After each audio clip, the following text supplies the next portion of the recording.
Welcome back, everyone. In this video, we will be covering Lecture 12.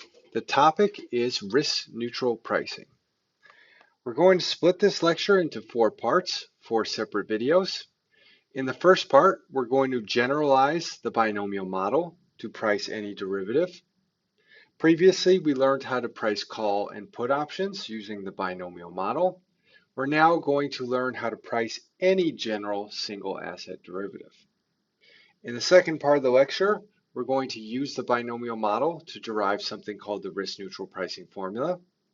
This pricing formula is going to greatly speed up our computations and easily be generalizable to multi-period settings. And in the third part of the lecture, we're going to provide some economic context for this risk-neutral formula via the fundamental theorem of asset pricing.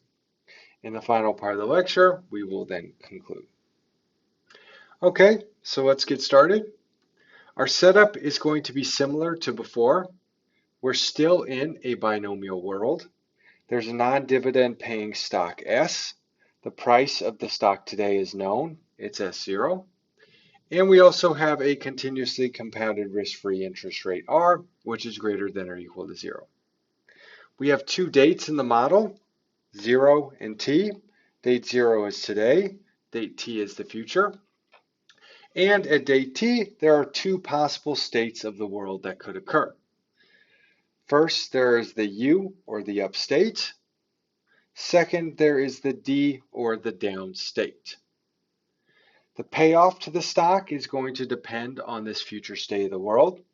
And the future state of the world is unknown from where we stand at date 0. We just know it could either be U or D. In the up state, the price of the stock is going to be SU. It's given by today's price S0 multiplied by the gross rate of return U in the up state. And in the down states, the price of the stock is going to be given by S sub D. It's equal to today's price S sub 0 multiplied by the gross rate of return in the down state, D. Our goal is going to be to price any general derivative X. The derivative is going to have general payoffs XU and XD, which occur in the U and D states of the world, respectively.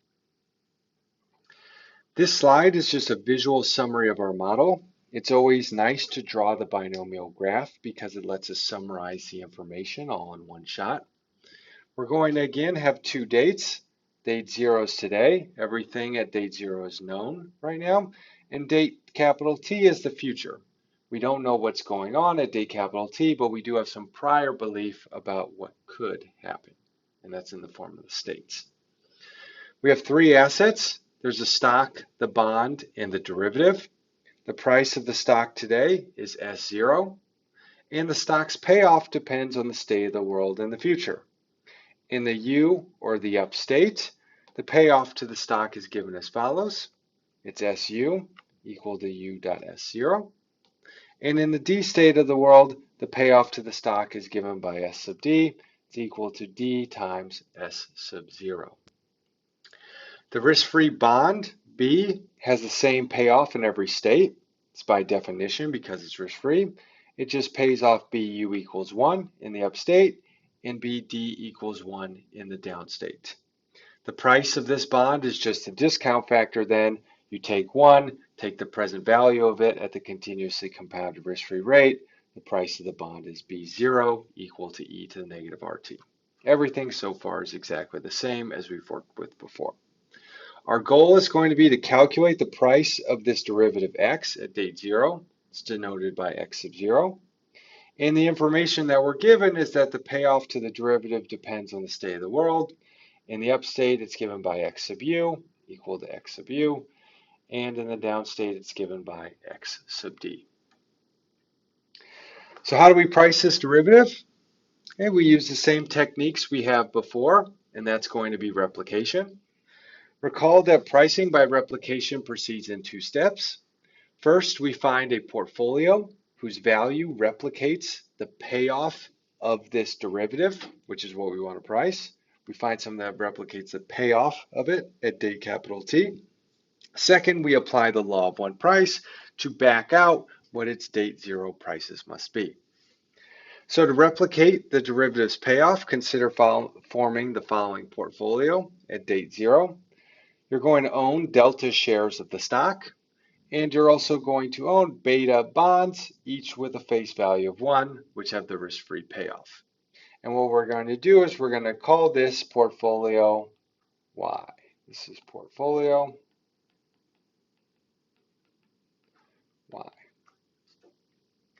The payoff to this portfolio Y is as follows. It occurs at date capital T. So in the upstate, we own delta shares and beta bonds.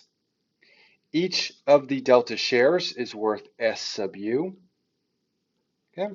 Each of the beta bonds has a payoff of 1. And so our payoff in the upstate is Y sub U on this portfolio. It's equal to delta, the number of shares, times S sub U, the payoff per share, plus beta, the number of bonds we own, times 1. In the downstate, we still also own delta shares and beta bonds, except now the payoff on the stock is different. The payoff to the total portfolio Y sub D is given as follows. It's delta, the number of shares we own, times S sub D, which is D times S0, plus beta, the number of bonds we own, times 1, the payoff. Okay? So if we choose delta shares and beta bonds, our payoff to this portfolio is given by YU and YD. And to find the price of the derivative X, which we're interested in, we need to intelligently choose the values of delta beta to set the payoff of the portfolio equal to the payoff of the derivative X. That is, we want to intelligently select delta and beta such that the number of shares we hold and the number of bonds we buy or sell, when combined, are going to mirror the payoff on the derivative security. Okay. As we saw in the previous lecture, this can be done by just solving a very simple system of two linear equations and two unknowns. In the first equation, we match the payoffs of the derivative and the portfolio in the upstate.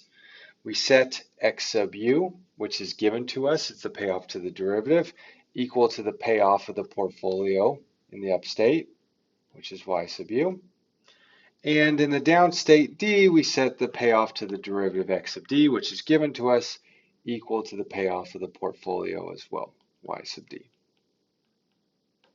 Okay.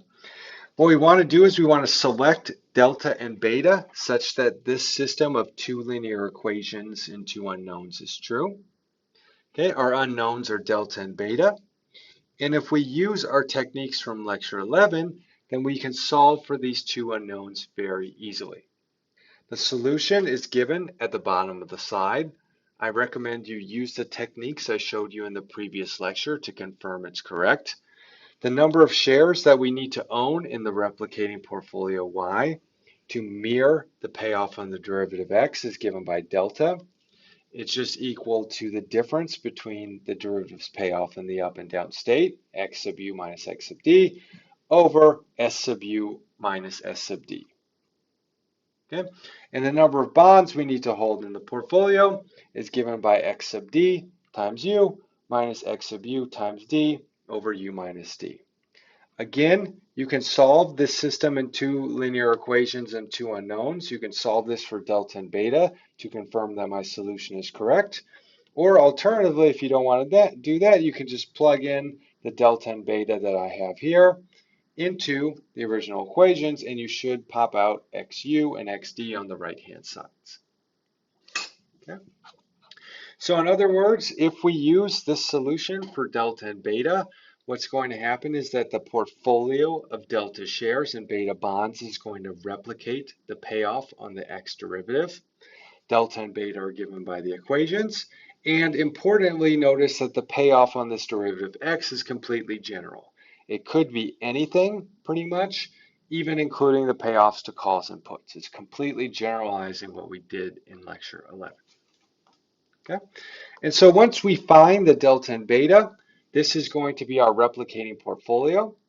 And in order to price the derivative then, we just need to apply the law of one price. The law of one price states that portfolios with the same payoff must have the same price. And in our context, this means that the price of the replicating portfolio Y must equal the price of the derivative X. Okay? And so we know what the price of the replicating portfolio is going to be. It's just the number of shares times the cost per share plus the number of bonds times the cost per bond. And we can start plugging all these inputs into this law of one price equation in order to back out the price of X. Okay, so let's do that. The price of the derivative today is X0. This derivative's payoff is replicated by the portfolio Y. So its price at date 0 must be equal to the price of the replicating portfolio, or Y0. The replicating portfolio is comprised of delta shares and beta bonds. The cost of each share is S sub 0. The cost of each of the bonds is e to the negative RT.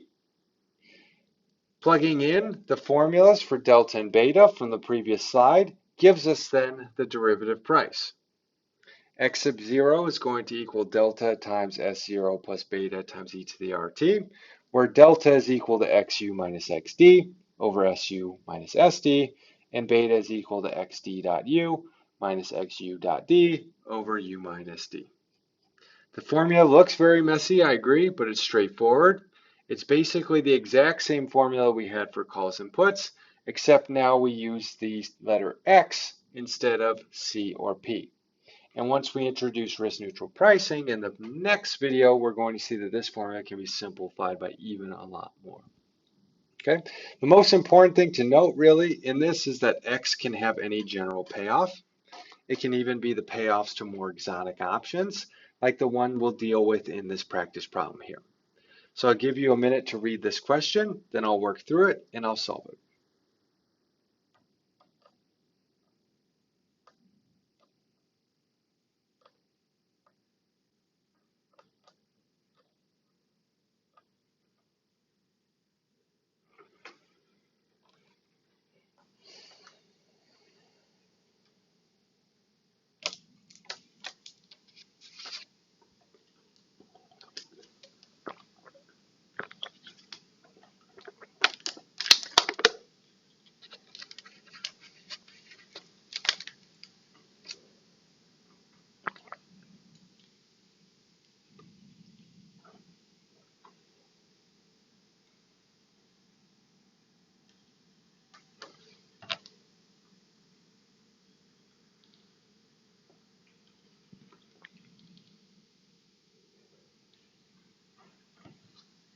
Okay.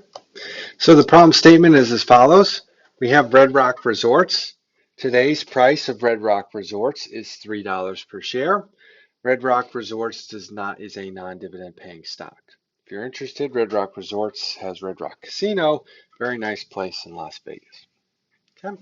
1 year from today, there are two possible states of the world, the upstate and the downstate.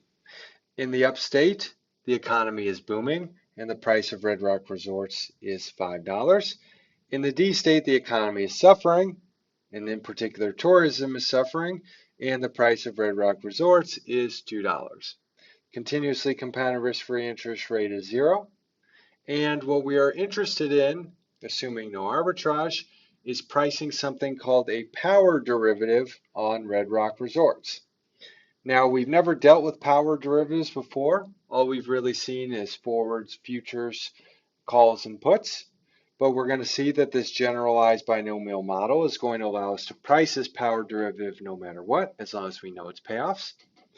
The power derivative has a maturity of 1 year, and its payoffs are given by the following formula.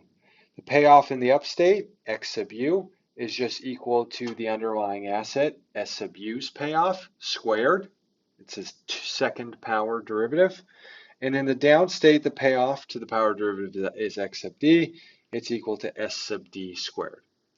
Our goal is to use the binomial model to then price this power derivative. So to solve this problem, let's start by drawing our binomial tree.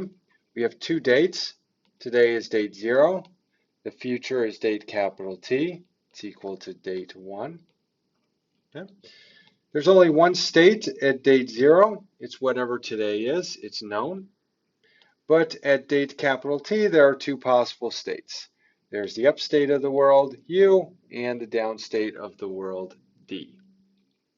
Now, there are three assets in our model: the stock, the bond, and the power derivative.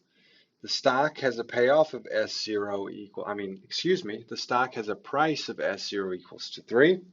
This is known. The bond has a payoff of our price of B0 today, equal e to the negative r times t. Risk-free interest rate is 0. Capital T is 1, so the price of the bond is just 1. Okay. The price of the power derivative, x0, is unknown. This is what we want to calculate. Let's write down the payoffs now. Payoff to the stock is as follows. In the up state, the payoff to the stock is S sub u equals to 5. This implies that the gross rate of return in the up state, u, is equal to S sub u over S sub 0, which is 5/3. And in the down state, the stock has a payoff of S sub d equal to 2. This implies that the gross return in the down state, d, is equal to S sub d over S sub 0 equal to 2/3. Okay. The bond is risk-free and hence has a payoff of constant in each state.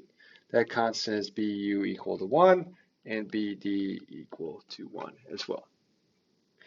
To calculate the price of the derivative, we need to first calculate its payoffs. Okay, it's a power derivative, squared derivative, so we'll start with the upstate. The payoff to the power derivative in the upstate, x sub u, is equal to s sub u squared. Plug in our input. S sub u is 5. Take the square, which means the power derivative pays off 25 in the upstate. Let's move to the downstate. Power derivative, x sub d's payoff, is the square of the underlying stock's payoff, s sub d squared. Payoff to the stock in the downstate is 2. Square it, and what we're going to get is 4. These are all our inputs. We have the bond price, the stock price. We have the bond payoff, the stock payoff. We have the derivatives payoff, and we want to calculate the derivatives price. Okay? Now, there are several ways we can price this derivative. For example, we could just go back 2 slides and just plug everything into this formula here. There's nothing wrong with that. It'll give you the correct solution. But what we're going to do instead is first go out, we're going to solve, or at least I am, solve for delta and beta, and then use the second equation over here to price the replicating portfolio and by extension, the derivative. Okay, so let's first look at how many shares we need to own, delta, to replicate the payoff of the power derivative. The number of shares we need to own, delta, is given by xu minus xd over s sub 0 times u minus d. Plug in our inputs here. The payoff to the derivative in the upstate is 25. Minus 4 is the payoff in the downstate. S sub 0 is what? It's equal to 3. And u is equal to 5/3. Minus 2/3 is d. Bring this out over here. This is going to be 21 over 3. So it's equal to 7. Okay. How many bonds do we need to replicate the payoff on the power derivative? This is given to us by beta. Beta is equal to x sub d dot u over x sub u minus x sub u dot d over u minus d. Start plugging in inputs. X sub d is 4. X sub or u is 5/3 minus x sub u 25 times 2/3 over 5/3 minus 2/3. This is going to be, you work through all this calculation, everything's going to be nice and clean over thirds. It's going to be minus 10. Okay? Therefore, our replicating portfolio for the power derivative is to go long delta equal to 7 shares of the stock and to short beta equals to 10 bonds, risk-free bonds with payoff of 1. The price of the derivative then, x sub 0, is given by the number of shares we purchased, delta, times the price of the share per share today, plus the number of bonds we buy or sell, times the price of the bond at date 0. plug in our inputs. We are supposed to go long, delta equals to 7 shares. Price per share at date 0 is 3 of Red Rock Resorts. We're supposed to short beta equal to 10 bonds times the price of a bond at date 0, which is 1. This is 21 minus 10, which is equal to 11. So the price, in summary, the no arbitrage price of the power derivative is x0 equal to 11. Okay. Note that this was a very nice practice problem because we saw that we can use the binomial model to really price any single asset derivative in this context, as long as it just has the payoffs in the two states. And then what we're going to do in the next part of this is going to be to simplify this formula, make it quicker, more generalizable to multi-period settings by looking at risk-neutral pricing. So let's take a quick break. We're going to resume this lecture in the next video.